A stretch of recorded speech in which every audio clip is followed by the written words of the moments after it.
கர்த்தருடைய பரிசுத்தமான நாமம் மகிமைப்படுவதாக. ஆசீர்வாதமான ஒரு நல்ல காலவெளியிலே கர்த்தருடைய வார்த்தையினால் உங்களை சந்திப்பதில் மிகுந்த சந்தோஷம். இன்றைக்கான கர்த்தருடைய வார்த்தையின் பகுதி 2 நாளாகமும் 11ஆம் அதிகாரம் 4ஆம் வசனம். இஸ்ரவேல் கோத்திரம் 2 பங்காக பிரிந்த பொழுது சாலமோனின் மகனாயிருந்த ரெகோபயாம் இஸ்ரவேலுக்கு ராஜாவாயிருந்த யெரொபெயாமோடு யுத்தம் பண்ண அவன் புறப்பட்டான். அப்பொழுது கர்த்தருடைய மனுஷனாயிருந்த செமாயா என்கிற ஒரு தேவ மனுஷனுக்கு கர்த்தருடைய வார்த்தை உண்டாகி ரெகோபெயாமிடத்தில் கர்த்தருடைய வார்த்தையை பேசுகிறான். என்ன வார்த்தையை பேசுகிறான்?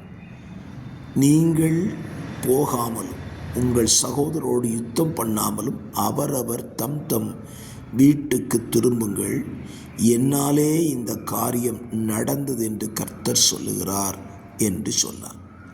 கவனிங்கள், கோத்திரம் 2ஆய் பிரிந்த பொழுது ரெகோபெயாம் யெரொபெயாமுக்கு விரோதமாய் யுத்தத்துக்கு போகிறான்.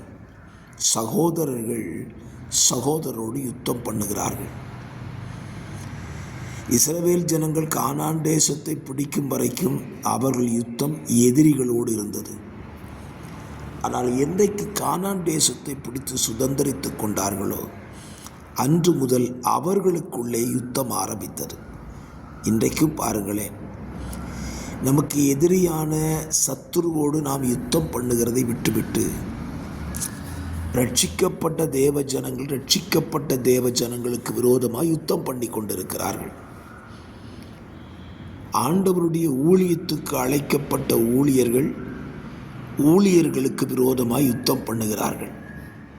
இது எத்தனை வேதனையான சம்பவம் என்பதை சிந்தித்து பாருங்கள்.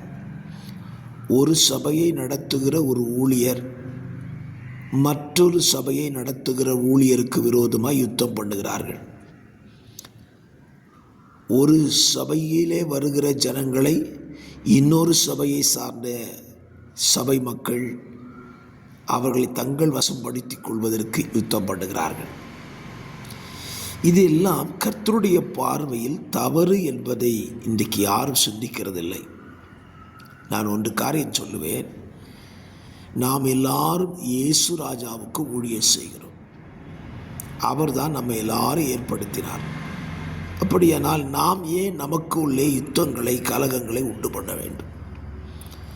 ரெகோபெயாம் அப்படி யுத்தம் பண்ண புறப்பட்ட பொழுது கர்த்தர் சொல்கிறார், இந்த காரியம் என்னால் தான் நடந்தது, ஆகவே நீங்கள் அவங்க வீட்டுக்கு போகன்னு சொன்ன உடனே ரெகோபெயாம் கர்த்தருடைய வார்த்தைக்கு கீழ்ப்படிந்து யுத்தம் பண்ணுகிறதை விட்டு திரும்பி போயிட்டான்.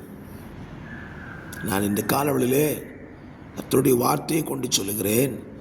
தேவ பிள்ளைகளாய் தேவ ஊழியர்களாய் இந்த வார்த்தைகளை கேட்பீர்களானால் நீங்கள் தேவ ஊழியர்களுக்கு விரோதமாய் தேவ பிள்ளைகளுக்கு விரோதமாய் யுத்தம் பண்ணுகிறதை நிறுத்திவிட்டு உங்கள் ஊழியத்தை உங்கள் வாழ்க்கையை கவனிக்க திரும்புங்கள்.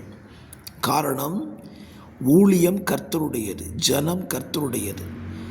கர்த்தருடைய ஊழியத்துக்கு விரோதமாய் கர்த்தருடைய ஜனத்துக்கு விரோதமாக நீங்கள் யுத்தம் பண்ணினீங்கன்னா கர்த்தர் உங்களுக்கு விரோதமாய் யுத்தம் பண்ணக்கூடிய வாய்ப்பு அதிகம். ஆகவே யெரொபெயாம் எப்படி கர்த்தருடைய வார்த்தையை கேட்டு கீழ்ப்படிந்து யுத்தம் பண்ணுகிறத நிறுத்திட்டு திரும்பி போனானோ அதுபோலவே இந்த கடைசி நாட்களிலே தேவ பிள்ளைகளுக்கு விரோதமாக யுத்தம் பண்ணாதிருங்கள். தேவ ஊழியர்களுக்கு விரோதமாக யுத்தம் பண்ணாதிருங்கள். ஸ்தாபனத்தில் ஊழியம் செய்கிறவர்கள் ஸ்தாபன ஊழியர்களுக்கு விரோதமாக யுத்தம் பண்ணாதிருங்கள். ஸ்தாபனத்துக்கு விரோதமாக யுத்தம் பண்ணாதிருங்கள். காரணம், இது தேவ பார்வையில் தவறானது.